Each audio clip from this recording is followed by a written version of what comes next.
Hi, I'm Cheryl Petruk. I'm the Executive Director of the Canadian MPN Research Foundation, and I'm also involved in the Canadian MPN Network Patient Advocacy Group. We support Canadians that have the MPN or myeloproliferative neoplasm blood cancer. Today, I'd like to talk to you a little bit about our newest, latest, and greatest opportunity for the entire MPN community to be able to help MPN patients, physicians, and the research community come together and utilize a great tool that we have put together for our community. Now, I say that it's in Canada, but certainly we're looking at globalizing this opportunity because we feel that MPN patients, MPN physicians, and MPN researchers across the world will be able to utilize this new app called the MPN Genie.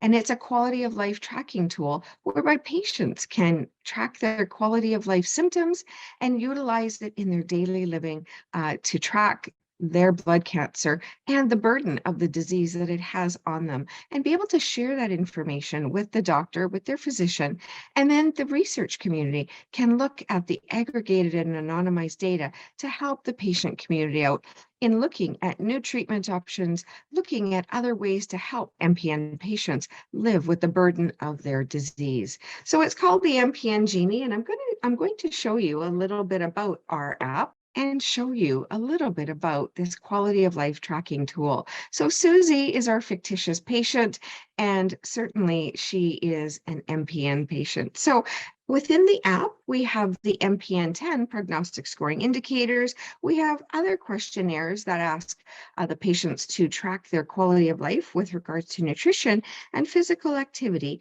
and then other symptoms. So just for ease of our message today to you is that I'll just take a look at the MPN 10 prognostic scoring indicators.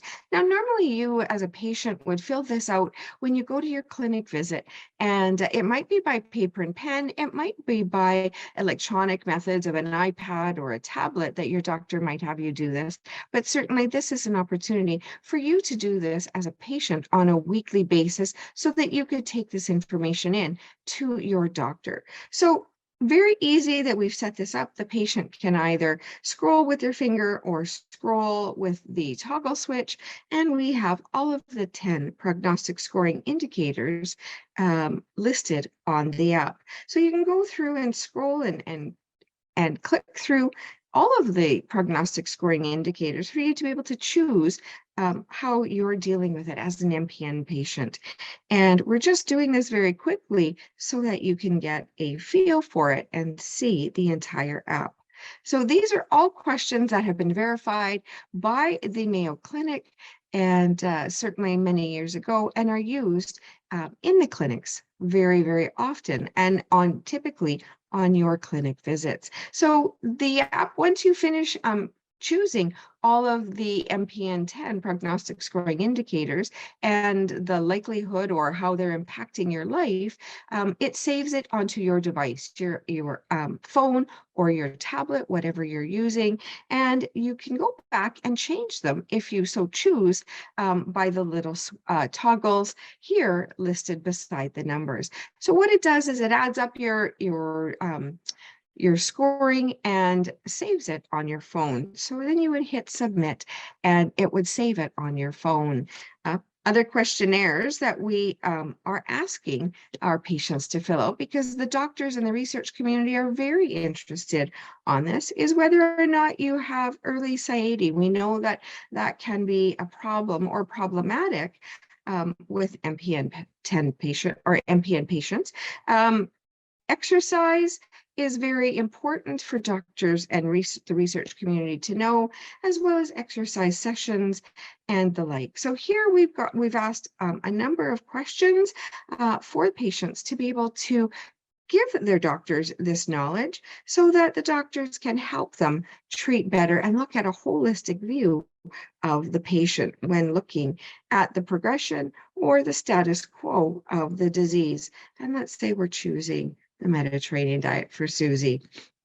So as you can see, we will be adding more questions to our app in the near future, but certainly we're trying to ask our patients a very well-rounded bank of questions so that their doctors can get a very holistic view of the patient and how they're doing in between clinic visit to clinic visit. Very, very important. Once again, here, all of the data is stored on your phone or your tablet for your doctor to review, and for you to monitor your symptoms as they happen in living with an MPN blood cancer. And finally, just some other questions that we have.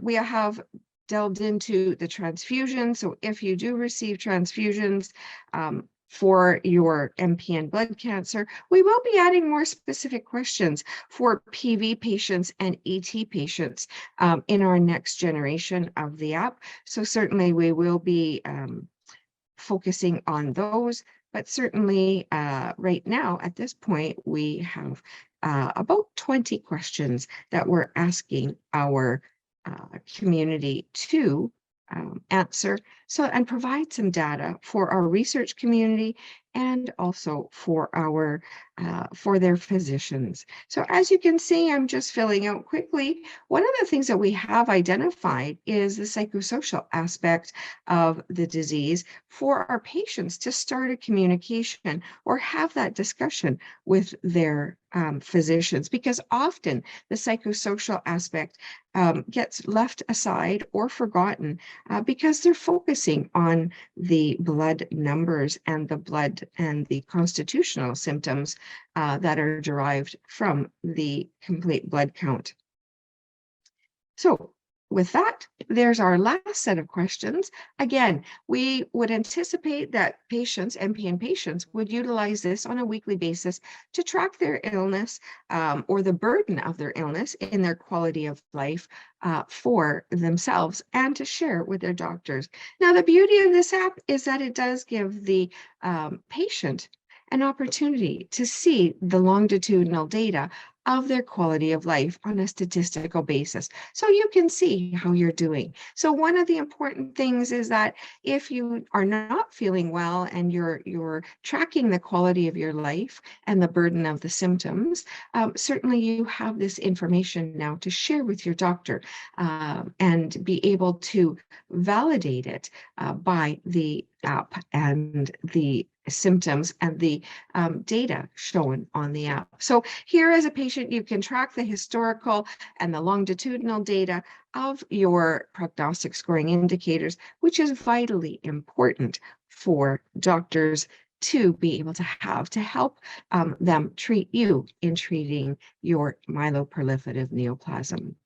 So with that, we're very excited about the app and about the opportunity to bring this to the world stage. Currently, we rolled it out in Canada, and we're looking now to expand that to the global MPN patient, physician, and researcher community. So look for our app in the late fall of 2022.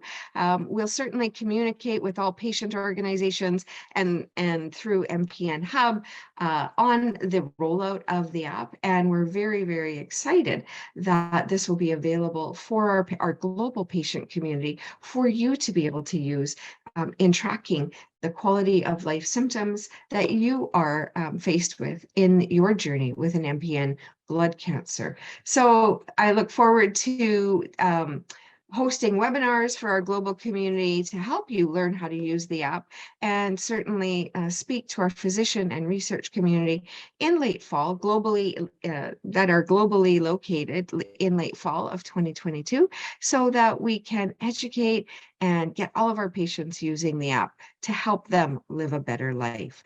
The MPN Genie came to us, the thought of the name MPN Genie came to us when I was thinking about the three wishes or the three groups of individuals who we are looking to help with this information. And the idea came to me of the genie in the bottle. And when you let the genie out of the bottle, the genie asks you, I'd love to grant you three wishes. And our wishes are for the patient community, the physician community, and the research community, all tied together with myeloproliferative neoplasm.